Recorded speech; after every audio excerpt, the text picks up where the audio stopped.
Begin?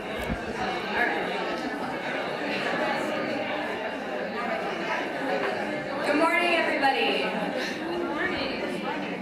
Okay, I'm going to do the thing where we try that one more time. Good morning, everybody. Good morning. Hey, there it is. Happy Thursday. Thank you, everyone, for coming to our Curricular and Enrollment Representative event for Fall 2019.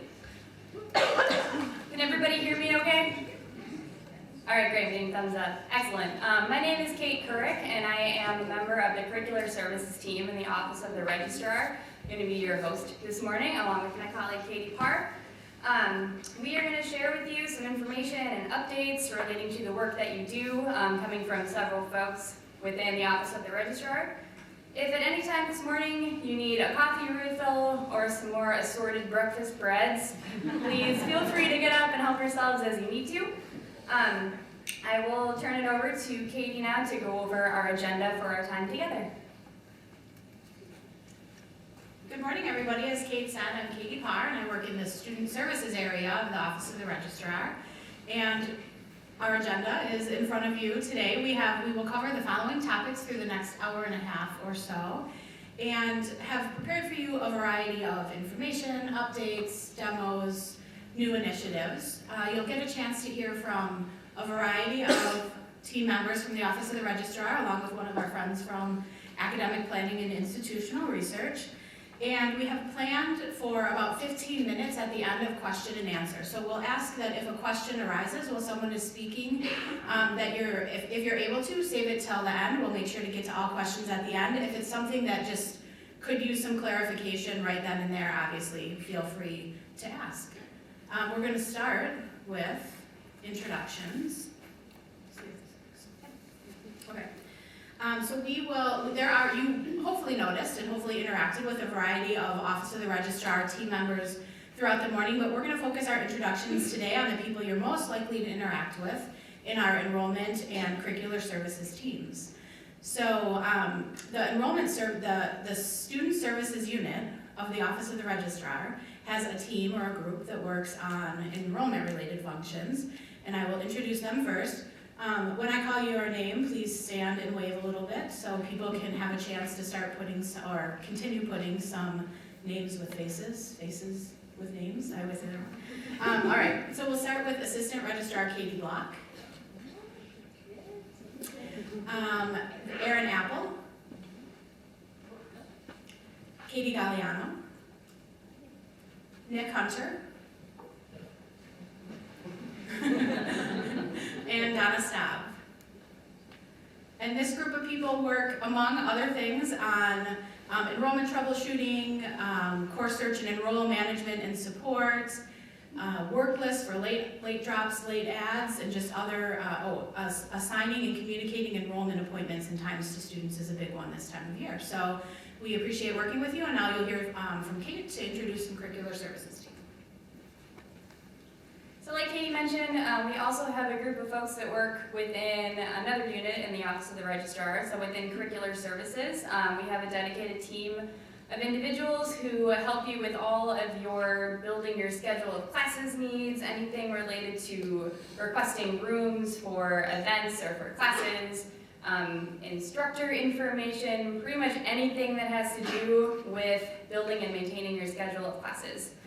So those folks include our Interim Assistant Registrar, Jeff Armstrong, Jennifer Donahoe, Chuck Dvorak, myself, and Sharan Pak.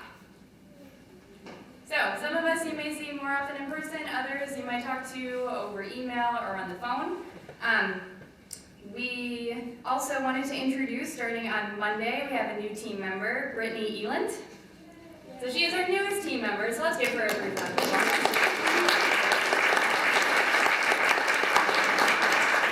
We want to thank Brittany for joining us, and we look forward to working with her and having her work with you all as well very soon. So please continue to utilize us and the members of the Enrollment Services team in all the work that you do. You go. Okay. So there are a handful of us, but there are far more of you.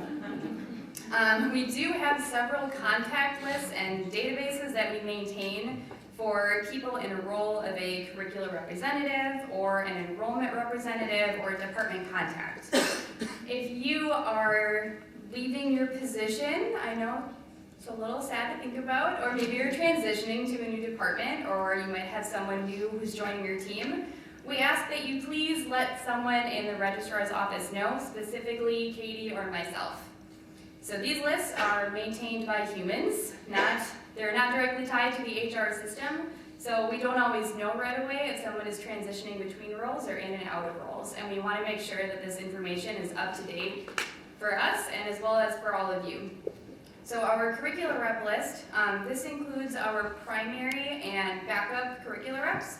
So everyone, again, like I mentioned before, who's working on building their schedule of classes, people who get contacted about the departmental instructional reports, again, room assigning, things like that. This is generally more helpful here to have individuals listed instead of a department contact, unless you are that one single person who maintains that departmental email address or phone number. Since this is really more of a staff-to-staff contact, so if you're working with someone who has a cross-listed class and they've got questions about details of that class, they know exactly who to contact.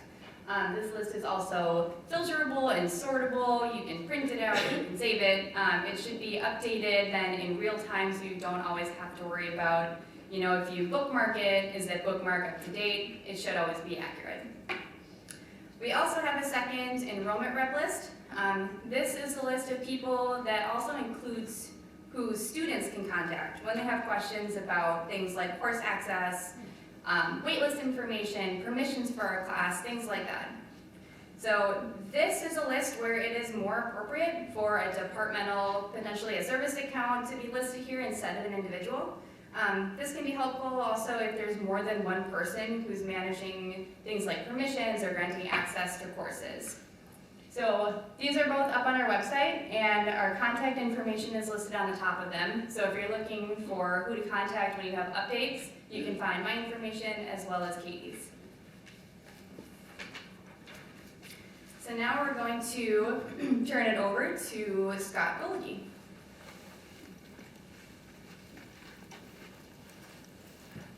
Thank you, Kate. As the new assistant registrar for the credit evaluation services team, this is a new unit in the office of the registrar that is being transitioned over from our division enrollment management partner office, the Office of Admissions and Recruitment. So I'm going to talk to you today a little bit about why we have this re-energized focus on credit evaluation services, why it's moving to the office of the registrar, and just kind of what our brief timeline is in the near future.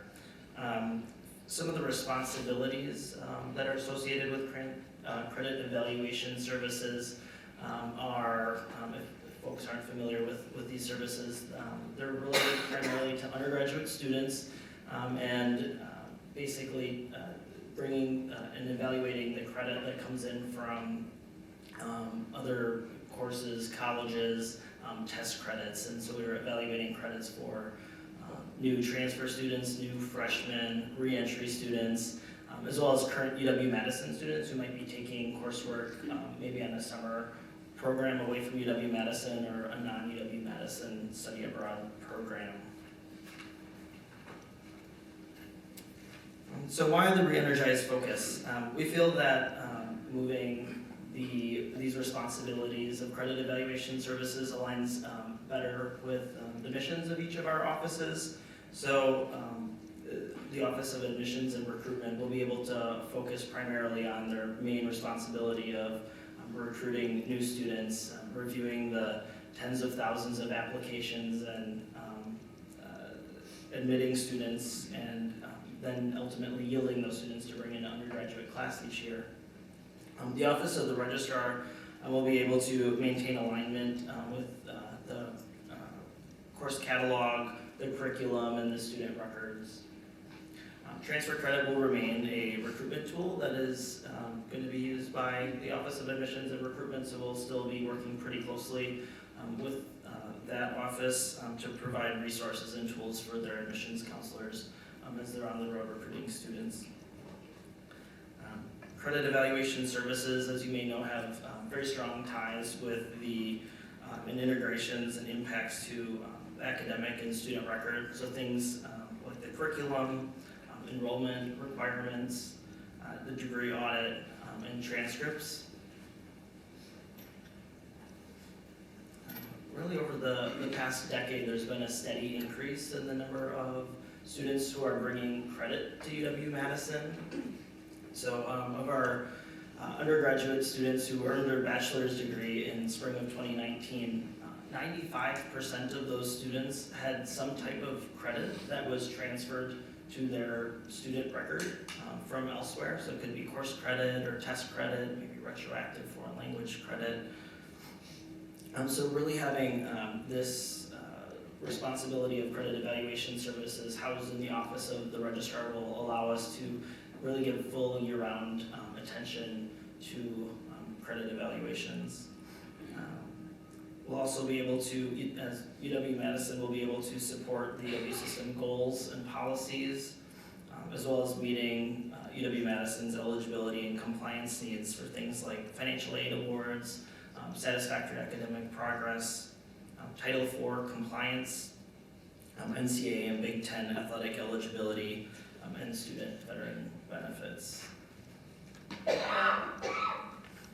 this slide here is showing just a brief timeline into the near future of this transition of these important responsibilities. So I started in my role this past week, and I'll have 4 new credit evaluation specialists joining the team on Monday. So we're going to be over the next month really working to develop a team, but also to transfer that knowledge from the Office of Admissions and Recruitment, all their processes and workflows and communications. Beginning on December 1st, the primary responsibility for the evaluation of credit will lie within the Office of the Registrar. This is kind of a soft deadline. We will continue to work closely with the Office of Admissions and Recruitment to make sure that all the needs and services of credit evaluations are met. The SOAR program for incoming undergraduate students for spring of 2020 is in January 14th to 16th. And so we'll work with the admissions office to make sure that credit evaluations are ready to go for advisors and students. We'll have a presence at the SOAR program at the consulting table to answer questions and initiate and work with departments on credit reevaluation processes. And then really in spring 2020, we're gonna roll up our sleeves and really be getting to work on building the community and across campus with our academic and advising partners. We'll be hosting some welcome events and listening sessions to hear things like what you like about the process, what ideas folks have for improvements, what needs you have. We'll be participating in campus-wide committees such as the orientation advising team, course access, the transfer advocates, working groups, and much more, as I'm sure I'll learn about. We'll be working to assess the needs, prioritize work, really leveraging our technical expertise in the Office of the Registrar to streamline processes. And then lastly, we've got some major milestones to be preparing for this summer. While there's maybe a few hundred students that come for January SOAR, SOAR over the summer is much heavier, as people who work with undergraduate students may know. So SOAR begins on June 5th. We'll be working to load the advanced placement test scores from College Board. There's thousands and thousands of test scores that arrive on June 30th, so we'll work to automate the processes to evaluate and post those credits to students' records as they are loaded from College Board. And then if folks are familiar with the transfer information system, it's a UW system that tells students how credits transfer between public colleges in the state. That system is going to be retired in July, and so there is a replacement for it. It's called going to be replaced by a tool called Transferology. And transferology will allow students to input their courses that they've taken, see how they're going to transfer, and then when connected with DARS, it'll also tell prospective students how those credits will apply to various undergraduate degree programs.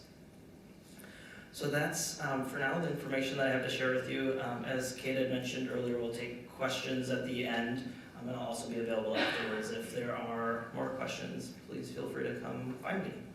Next up, we've got Jennifer Donahoe to talk to you about 25 Live Pro.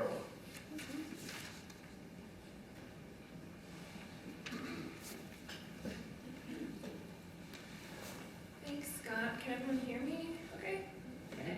Good morning. I'm Jennifer, and as Kate introduced before, I'm part of the Curricular Service team with the Office of the Registrar. And I'm here to tell you about our update to 25 Live Pro.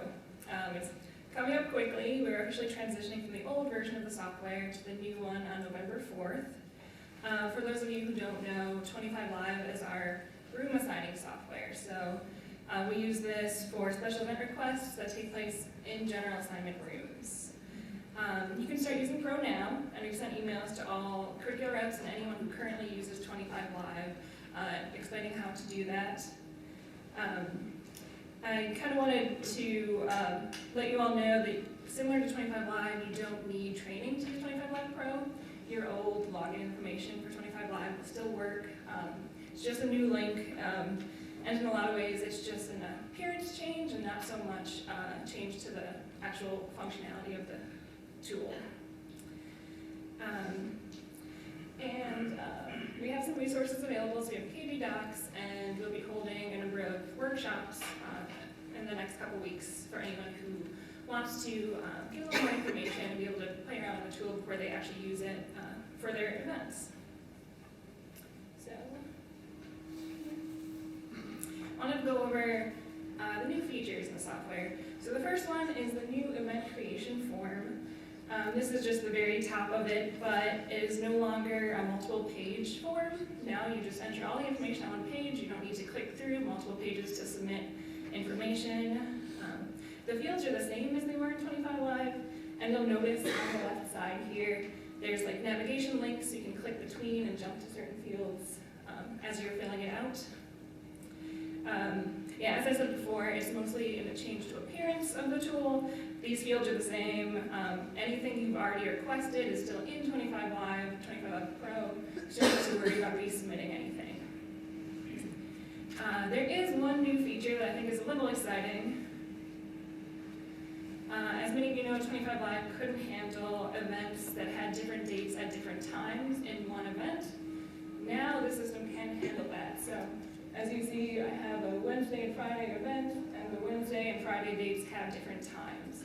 You don't have to make new events for each different time in 25 Live Pro. Hopefully that will make things a little easier as you go back to see what your assignments were, especially after mass assigns when you have to go search for everything.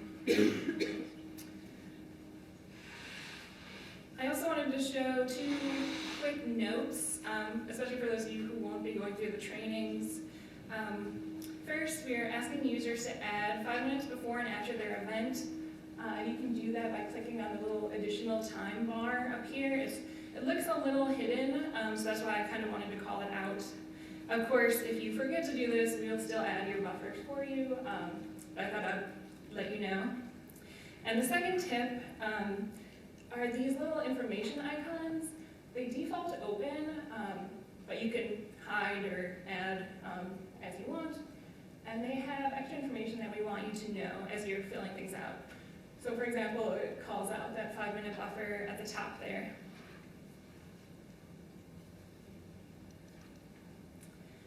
Finally, as I said, we have 2 KV docs that go over how to do event creation and searching in the tool. We also have all of these workshops set up. All of them still have space, so please sign up if you're interested. They all cover the same information, so you only need to sign up for one. Yeah, so this was a very brief overview. I know we're saving questions at the end, so similar to Scott, I'll be hanging around if you want to come talk to me. Thanks for your time. Next, we'll hear from APIR.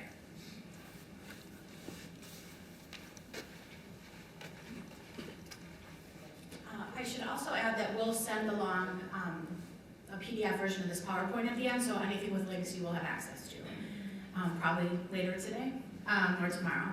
So I'm gonna, with spring 2020 enrollment quickly approaching and November 11th-ish, I'm gonna spend a little bit of time touching on some timely reminders about Course Search and Enroll, which is now the singular enrollment tool at UW-Madison. I wanted to make you aware, some of you maybe are and some of you aren't, that beginning in fall of 2018, we transitioned primary or kind of Tier 1 level support for Course Search and Enroll from the Office of the Registrar to the Division of the Do It Help Desk. So students, when they click on the help link in the app, are directed to the help desk, and staff are also welcome to call Do It. There are several reasons why this partnership makes sense and is just beneficial for students. The help desk is open many more hours and a couple more days than the Office of the Registrar is. They have a kind of strong system in place for documentation and support, and they have a tool, a Wisket tool, that is structured to record tickets and escalate them up if necessary. So if a complex issue arises that the help desk can't help with, they will forward it to the Office of the Registrar Student Services staff, and if there's something that we can't help with, we have a process to escalate it to the development team of that app if it's like a technical problem. So I wanted to make you aware of that, but I also wanted to let you know that our team is also always willing to answer questions about enrollment. We will not turn a student or a faculty or a staff member away who has enrollment questions, and you're welcome to start with us if you feel like something is a little complex and you just want a person right away that you're fairly confident will know the answer. I also want to just provide a reminder about, with Course Search and Enroll, students are already validating courses, adding them to their cart, building schedules, adding them to a degree planner. And so if you have any last minute loose ends that still need to be tied up, I know when I was a curricular rep, I was trying to figure out what the last minute possible was to finish my class notes and any section level requisites like open only to students in a certain major until a certain time. Because they're validating already, those things are really important right now, so we would encourage you to finalize those things as soon as possible if you haven't already. And then the last thing I want to say right now is about class permissions. So while you're entering class permissions in SIS and often notifying students that they have received a permission to add a class, maybe because you're going to allow them to enroll in a closed class, or they needed permission from the instructor or department, or they didn't meet a requisite. I know that you're often notifying students that you've entered the permission, and we would encourage you, if you're able, to also tell them to continue with the enrollment process when they log back into Course Search and Enroll, even if they see any warning or validation messages. So when you enter a permission into SIS, it doesn't magically or dynamically update the courses that are already in their cart in Course Search and Enroll until they take further action on that course. And in this case, that further action is checking on the box in the cart and clicking Enroll. So the number one question we ask students when they say, I got a permission, but it didn't work, is, did you attempt to enroll in the course? And I explicitly say, did you check the box and press enroll? Because sometimes they think just going back in the cart means attempting to enroll. If you have any, and sometimes a permission may be entered inaccurately, and in those cases, our staff is also very willing to help you troubleshoot that. I've listed up here some of the things that we'll look at. Is it the right student with the right campus ID number? Is it the right section, and is that section enrollment section? Is the permission expired yet? And there's a fourth one. Oh, are the right boxes checked or unchecked in the permission? So we're happy to help with that troubleshooting, but also just wanted to give you some of the tools that we use when we check to see if if a permission is entered and truly isn't working. I'll also say, this is not up there, but just a reminder that November 1st is the last day for students to enroll with departmental permission for a fall 2019 regular session course.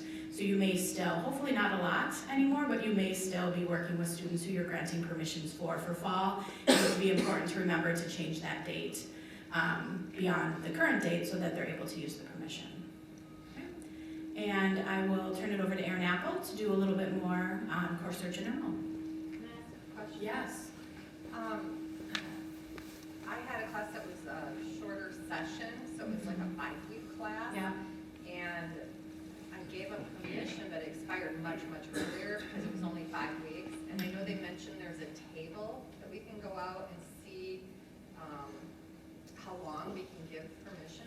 Where would that table be?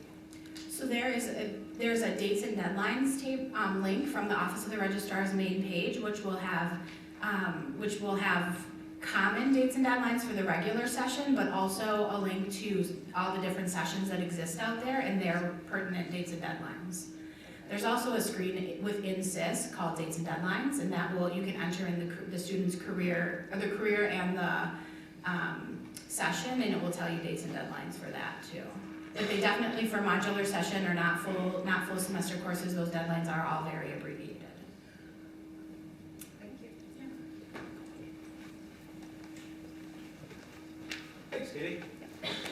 Good morning, folks. Aaron Apple, Office of the Registrar, product owner for the Course Search and Enroll app. And I just wanted to take a few minutes of time this morning to provide a brief overview of some of the functionality that we've introduced and released within the application for our users since we last met. So what we're looking at here is the degree planner. So degree planner was a piece of functionality that existed only within Course Guide, and we needed to provide a replacement for students prior to deprecating Course Guide as a system on campus. So what we're looking at now is the new degree planner.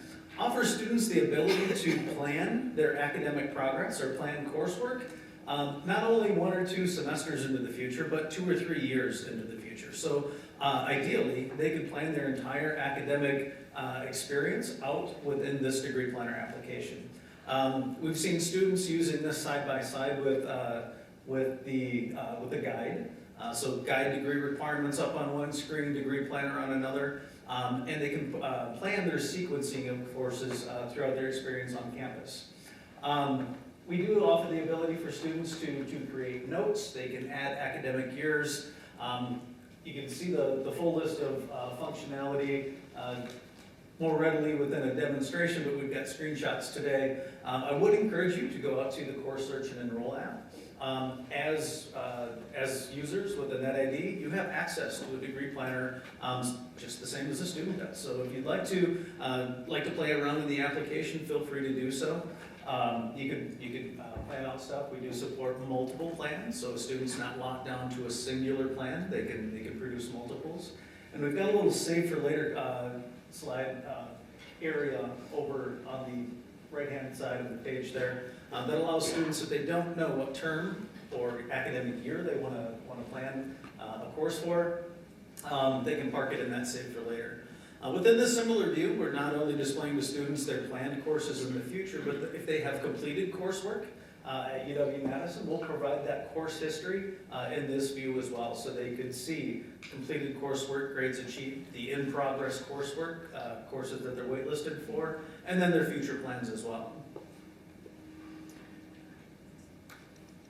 And what do we do with that future planning? We want to ensure that the students' efforts to plan for future coursework is actually going to progress them towards meeting degree requirements. And the only way to do that is to see how that coursework applies to their DARS requirement or their DARS audit. So we recently released, I believe it was August 30th, the DARS integration with degree planner. A new face, a new interface for students to request DARS audits. It's running against standard DARS. It's the same or similar functionality that existed within Course Guide that allowed students to take those planned courses and see how they apply towards their official DARS degree audit. Either against their declared major, or what we're looking at here is the interface to submit a what-if audit. I just wanted to show off the what-if input because along the way in providing or producing, developing this application, we were really mindful about the usability of the product. So in standard DARS, the pick list for what-ifing into a different degree program is somewhat cumbersome and long and lengthy and hard to decode for students or for users in general. And thanks to the awesome work from our campus colleagues for coming up with a way to provide this information in a more meaningful fashion. And what we're looking at here is the new pick list for degree programs and what I think. So what does the output look like? In DARS land, the audit is very similar in structure. We're looking down at the degree audit requirements, the results, kind of below the header fold. Above this on the screen, you would see all of these similar same header information, transfer courses, the high school units applied, advisor information, degree program, or the catalog years, alt catalog years that you see on the standard degree audit, but in a more usable fashion. What we're looking at here, that basic composition degree requirement for this particular program was satisfied with a planned course. So in spring 20, this particular student had planned to take LSC 100. The grade is a PL indicating that it's planned, and instead of just a straight green check mark at the basic composition requirement one level, it's a different icon. So we're relying heavily on iconography to communicate whether or not a requirement's been satisfied with courses that have been taken and grades achieved. Completed courses would just be a green check mark. Planned courses, you have the different icon that we're seeing here. Unmet requirements in the red X.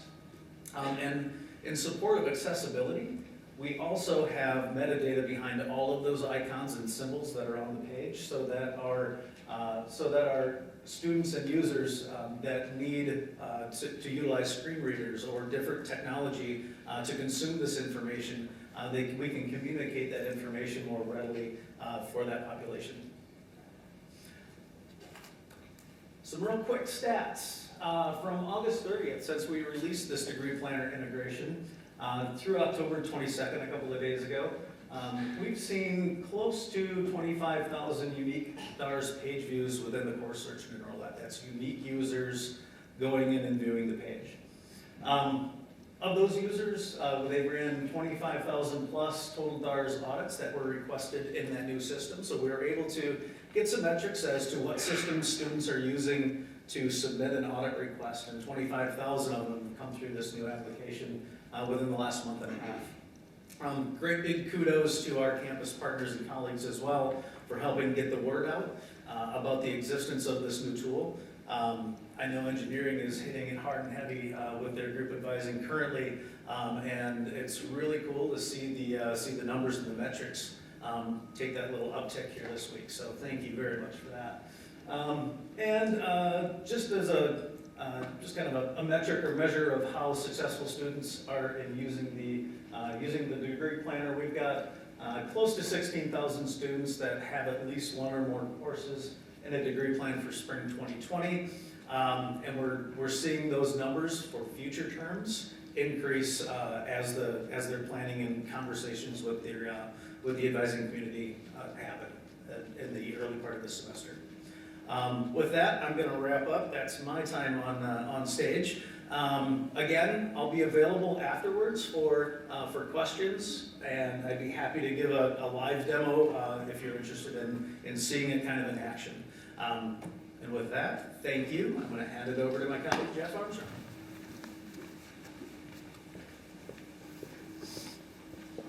Good morning, everybody. Again, I'm Jeff Armstrong, the Interim Assistant Registrar for Curricular Services. So I'm just going to touch briefly on two topics this morning that are somewhat time relevant given where we are in the production cycle of the schedule of classes. So the first relates to canceling sections with enrollment. Some of you who are curricular reps or work with enrollment have already encountered this. After the SIS upgrade from PeopleSoft Campus Solutions 9.0 to 9.2 in July, departments can no longer cancel a section if there are students enrolled.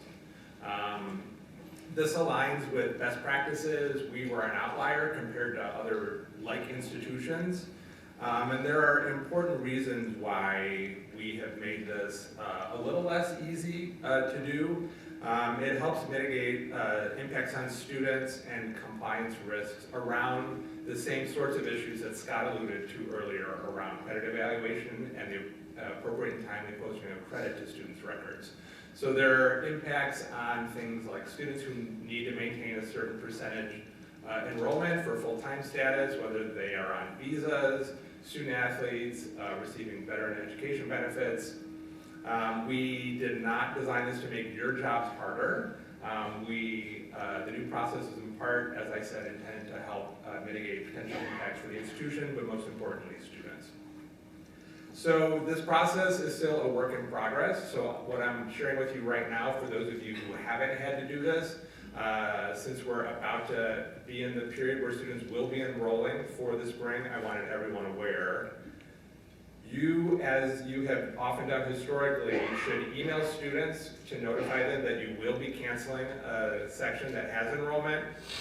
If there are other sections available in that same course, provide them whatever information they need to make educated choices and work with their advisor to change their enrollments.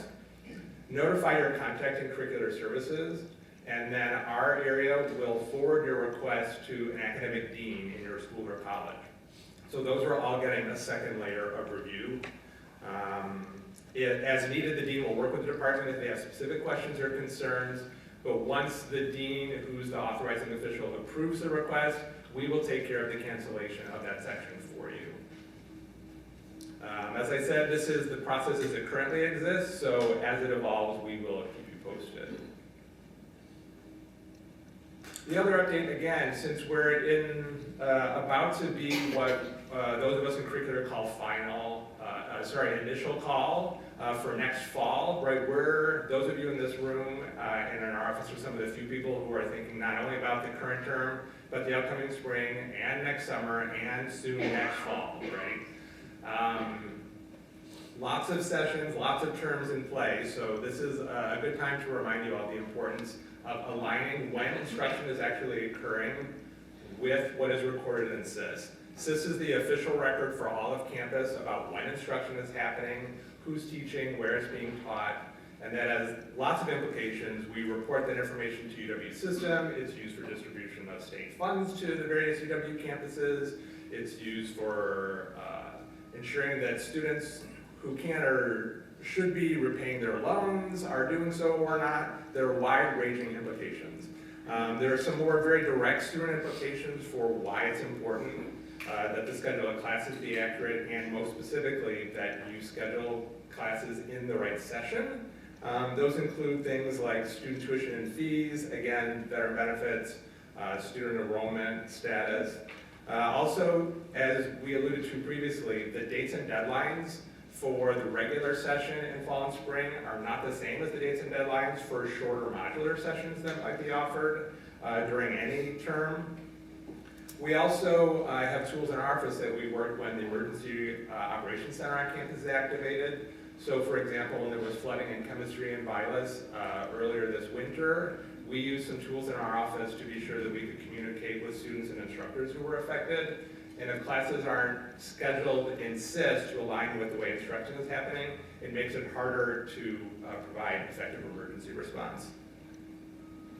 We fully understand just how crazy, convoluted, and complicated session codes are, so we are here to help you. There are tools on our website that provide not only dates and deadlines for sessions, but also a decoder around keeping in mind when does the session start, how many weeks does it span, how many weeks does it actually meet. So a class that meets in the spring and meets during spring break will not be in the same session as one that takes spring break off, for example. A class that meets every other week will not be in the same session as one that meets every week. So, if you need a session and one does not exist, we have processes in place to help get those sessions created for you.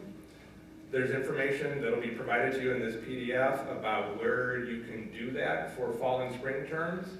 Again, a work in progress is our process for summer.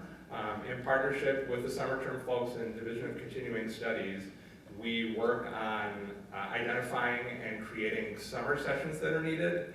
We're about to have some conversations with them about some changes we made last summer and whether we're going to continue or revise those changes. But for the time being, the information that you would need to have a new session created are available here. And I'm going to turn it over to Michelle from APIR. And again, I'll hang out afterwards if there are specific questions. And as always, your friends in Curricular Services want to help you do this complicated work of getting the schedule of classes built and getting it right. So please reach out to me and the rest of the Curricular Services team if you have any questions. Hi, as Jeff said, I'm Michelle Young from Academic Planning and Institutional Research. I'm often a special guest star at these forums, and I'm here to tell you about a few of the things that the University Curriculum Committee has been up to that may impact you. The first is the approval of a new course attribute for sustainability. This was proposed by the Office of Sustainability at the request of students and was approved by the UCC in the spring of 2019, and we are currently in the process of implementing it. As with all new attributes, we have a process for implementing on the 9,000 courses that currently exist, and then it will become a part of the Lumen course proposal system for any new course proposals that might be completed in the future. The thing to know about the implementation of the attribute for existing courses on this is that it is a provisional attribute. In order to have the attribute applied to a course permanently within the next 3 years, a course change proposal would need to be initiated in the Lumen course system to request that attribute on a permanent basis. The attributes are based on learning outcomes, so it would need to be tied to one of the learning outcomes that is enumerated in the policy on the sustainability attribute. All of the information you might ever want to know about the sustainability attribute is on this KB page, which isn't a link, but I will ask the Registrar's office to make it a link for the handout that you'll be getting so that you can go and check that out. It includes the timeline for how this attribute is being added to existing courses. The thing for you all to probably know is the November 1st deadline for departments to submit their spreadsheets of the courses in their subject listing or listings that should have the attribute. And the attribute will be in place for the fall 2020 schedule of classes. And the timeline is on 2 pages. The next thing that the UCC did was created a policy about departmental placement exams. They recognized that there was kind of a gap in the way that student achievement or knowledge is recorded in SIS. So other than UW-Madison courses, students demonstrate knowledge of a topic with AP scores, other similar exams, IB, etc. Transfer credit, we already have a credit by exam policy, and then there's UW system placement exams, but those system placement exams don't cover all of the areas that we cover in subjects at the university. So particularly when it comes to course requisites, this gap, and as we continue to create enforceable course requisites on all of our courses, it was recognized that there's this gap where the student's readiness to take a course may not align specifically with a UW-Madison course, which it would have to in order to have a credit by exam, but that there are ways that they might demonstrate their mastery and their readiness for a subsequent course. So we created this department placement exam policy. Departments can create an exam, offer and record scores, and then these scores can be put in SIS and used in course requisites. Some of the examples that we had in mind while creating the policy were music courses. They do auditions. We can create that as a placement exam, and they can record that, and then in any future semester, when a student is eligible to take a subsequent music course that having passed the audition allows them to do, it will be in SIS and they'll be able to register without any kind of special permission. The foreign languages that are not covered by the UW placement exams might be other examples. We're currently in the process of creating the proposal form for departmental placement exams, and it actually is also going to cover credit by exam, and that's going to be in Lumen. We don't have them yet, but if someone is interested in working on a proposal for a departmental placement exam, just let me know, and we will help you out. And finally, just a brief update about where we are with the requisite amnesty program. As I mentioned, we have over 9,000 courses in the course catalog, and we've been plotting our way through making sure that as new courses are created, any course created after September 1st, 2015 has an enforceable requisite, but also taking care of those 9,000 courses that existed before that date. To date, we have about 70 of 190 subject listings updated, and this is something that we've actually been reporting to the Chancellor and the Provost at about semesterly meetings that some of our Vice Provosts have with them, because data analysis has showed that students who are prepared for a course have lower DF drop rates and graduate faster, and our Chancellor's particularly interested in our time to degree and helping more students to graduate in a more timely manner. So, the Chancellor has asked us to have this project completed by May of 2021. So if you're in a department and you know that your department has not gone through the requisite amnesty program, be in touch with your school college curricular coordinator and maybe get the spreadsheets for completing that. Again, everything you need to know is on our KB page, and just wanted people to be aware of that so they could be planning for how to get that done. And that's everything for me, so I think Kate Curric is up next with our big picture overview.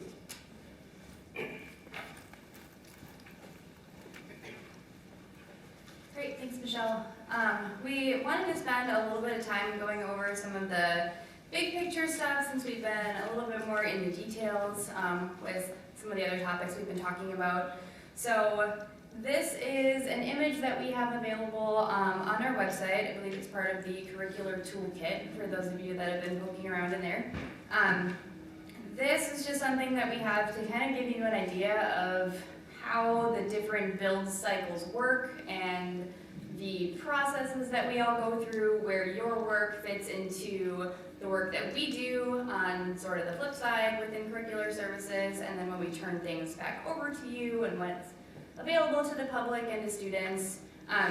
So it is linear. I would argue that it's more like one of those looping linear lines, as sometimes we get into projects and then we have to cycle back and sort of make some edits and continue working on things until we get our final product and things are published out there for students to actually enroll in.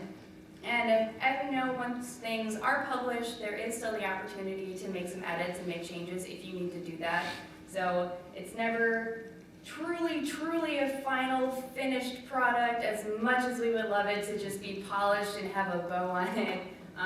It doesn't always get there. So like you mentioned earlier, as much detail and finalizing of your schedule of classes as you can do before students actually get to look at things, the easier it is then for them to enroll and then for us to help troubleshoot some of those enrollment questions and to just make sure that everything is accurate for students to just have a seamless enrollment process. Also, like was mentioned earlier, several cycles of this curricular build are often in progress at the same time. So October, the end of October does happen to be probably the most fun time when we are currently living and breathing in fall 2019, so we're in term 1202. We have published and are wrapping up everything so that students are able to enroll in spring 2020, so 1204. We've released information for initial call for summer, so 1206 is out there for you to start working in. And soon, I believe next week, we are opening up fall of 2020, so term 1212. So that's a lot of terms. They're all open and available at once. So something that is very helpful, and just a quick reminder for all of you, whether you're talking to your own staff or to faculty, or you have questions and you're connecting with curricular services staff or enrollment services, please try to distinguish the term that you're talking about. We know that you all know your schedules back and forth, so your 138 class is always your 138 class, and that's always taught in the fall, you know that. We might not. So as much as we try to, keep everything in the back of our minds with specifics to all of you, we just don't have the brain space or capacity to do that. So please make sure that you're distinguishing exactly the term, just so that we can be as accurate as possible. Also, as you know, there are times when we turn off the update switch and sort of lock you all out of SIS. During that time, we are auditing all of the curricular data and all of the other data that's been put into SIS by all of you. We're checking things for accuracy, and we're making sure that classes are taught at 2:25 p.m. instead of 2:25 a.m. We're trying to find the best possible room assignments for all of you, and we do appreciate your patience every time that we sort of lock you out and tell you to put the pause button on. We know that often we have edits to make, and sometimes with room assignments, it isn't always the optimal choice, and so we do really appreciate the communication that goes back and forth between you, your faculty and staff that you might be working with, and then folks in our office, just to try to get you the best possible options that we can on this campus, knowing that space and times are often limited. If everybody could teach on Tuesday, Thursday at 11, that would be great. But we just don't have the space, unless you want to open up your personal homes for classes, which I don't recommend. So again, just thank you for all of your continued communication and patience as we work through each of these cycles, and often multiple at the same time. Along with this, we do post and publish a planning schedule twice a year. So this is something that we usually run from August through January, and then from that January through the next August. So this is the schedule. It's available on our website, and it basically has all the helpful deadlines that you need to know. So when terms open up, when they're available to you to start going in and editing, when sort of those lockout dates are occurring, so the deadlines for initial call and final call, other information about the instructional reports, when students are enrolling. It's basically just a little handy deadline cheat sheet for all of you. So just a reminder that this is up there, and again, we'll link out to this in the presentation that we send out.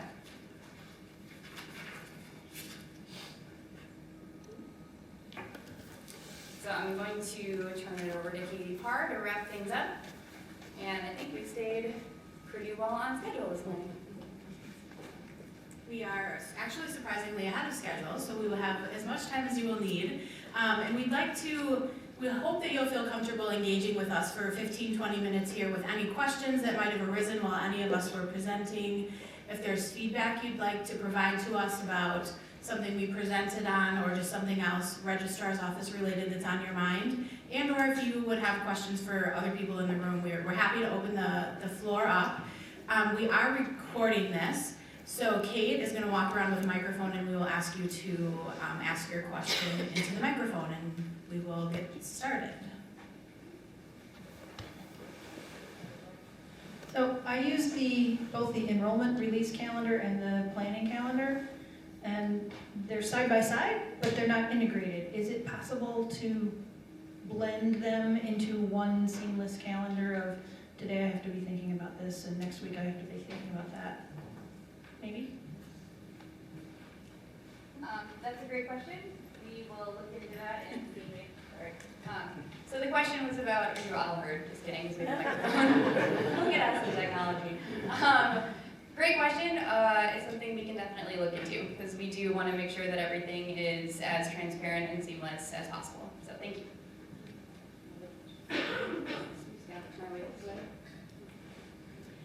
This is more for Course Search and Enroll. I find that most of the questions I get are answered in the notes section that I've spent a lot of time putting information into. Is there a way to make that more visible to students so they don't have to drill down through 3 or 4 clicks to get to the course notes?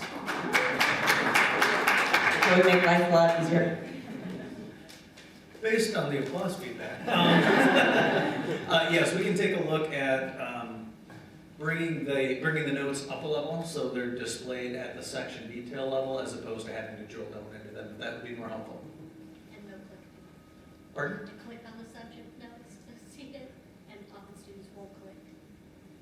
So the question was, oftentimes students have to click on subject notes as well at the catalog level in the course descriptions, and we'll look at surfacing those as well.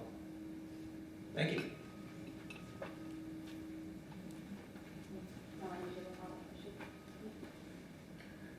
I have lots of questions, so I'm only gonna ask one, because I know we have a limited time. So my question is also for Erin. So one of the things that I noticed when you put the example up there is you selected some future courses, and one was biology 151, and the one right below it was 152. So is that suggesting that the degree planner, as in times past, can't check for prerequisites? Currently, no, the degree planner does not check for or enforce requisites or sequencing of courses. That all that logic resides within SIS. And we don't have a mechanism to flood SIS with validation requests every time a student populates the degree planner to validate that the prerequisites are enforced in terms that aren't published yet. So unfortunately, no, that's one drawback, that we can't enforce prerequisites, co-requisites, or sequencing within the degree planner.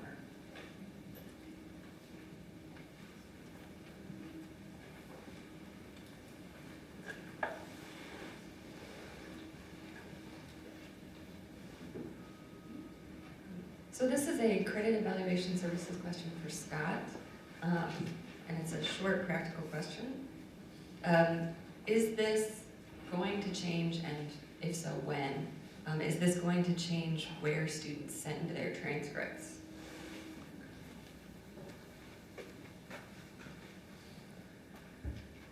There is no plan, at least right now, to have transcripts sent to the Office of the Registrar, so they should continue to send, at this time, transcripts to the Office of Admissions and Recruitment. They've got that infrastructure set up to image those transcripts, get them into student files, and we'll be working with them closely in that process. If there becomes a need where transcripts, maybe some electronic transcripts come to the registrar's office, that would be widely communicated to folks. But good question, thanks.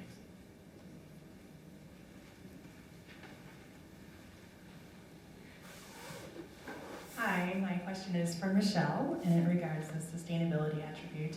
I was wondering if there was a possibility that perhaps wondering if APIR had looked at the possibility of treating this a little bit like we did with requisite amnesty, where rather than having to do course proposals for each and every course that we're attaching the sustainability attribute to, there could be a process of doing it in an easier, simpler way. I feel like that's a barrier for a lot of our faculty, knowing of the upcoming work coming with the course proposal and a reluctance to attach that attribute because of it.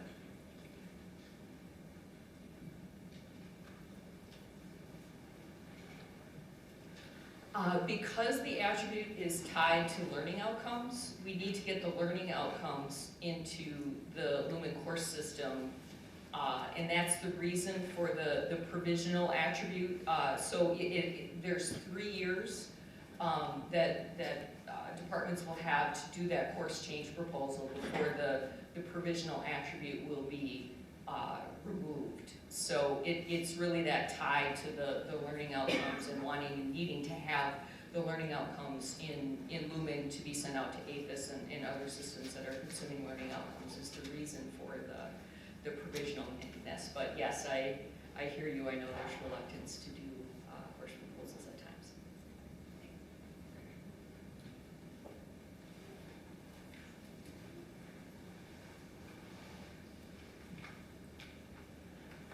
And actually, I would like to follow up on the sustainability attribute, since I have a lot of cross-listed courses, and apparently that's popular for a lot of others.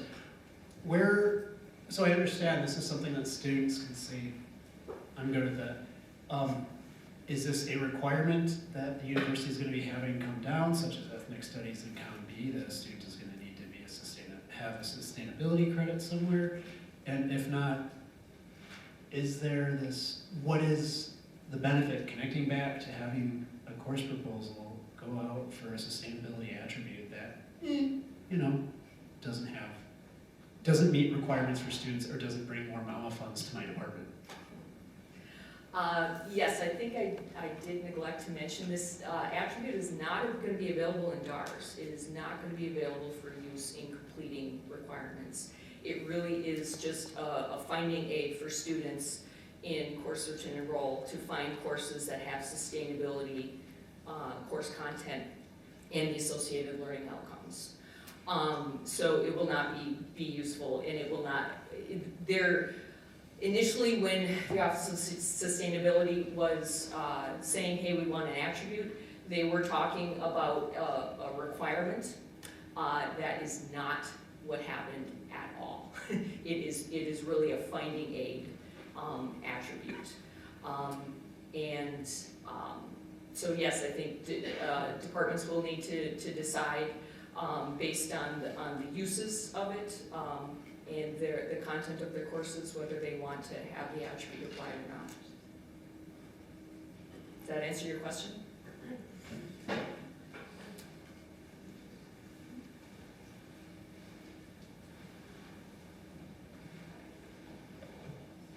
On a totally different note, going back to canceling classes that have students enrolled, if what's happened with me in the past is, maybe you have a limited number of students enrolled and you contact those students and they do drop, are you then able to drop the class yourself or cancel the class yourself or not?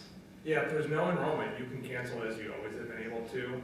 It's just if you have done your due diligence and told the students you plan to cancel, you've reminded them, you've offered them the options, and you still can't quite get that straggler out, then that's where you need to follow the process to cancel with enrollment. But if you notify the students that you're planning to cancel and those 3 students who are left move into other sections, have at it, because there's no enrollment left. So you should be able to cancel. If you have any trouble, just reach out to us and we'll be sure there isn't something else going on preventing you from canceling. Do you have a time frame for that? Like, I had to wait 5 months for a student to drop before I could cancel it. So Melanie just said she had to wait 5 months for a student to drop. I enrolled in April and he finally read the email in September. Yeah, we have, in our current process, we have moved very quickly. We sort of are trusting the departments are giving students enough lead time.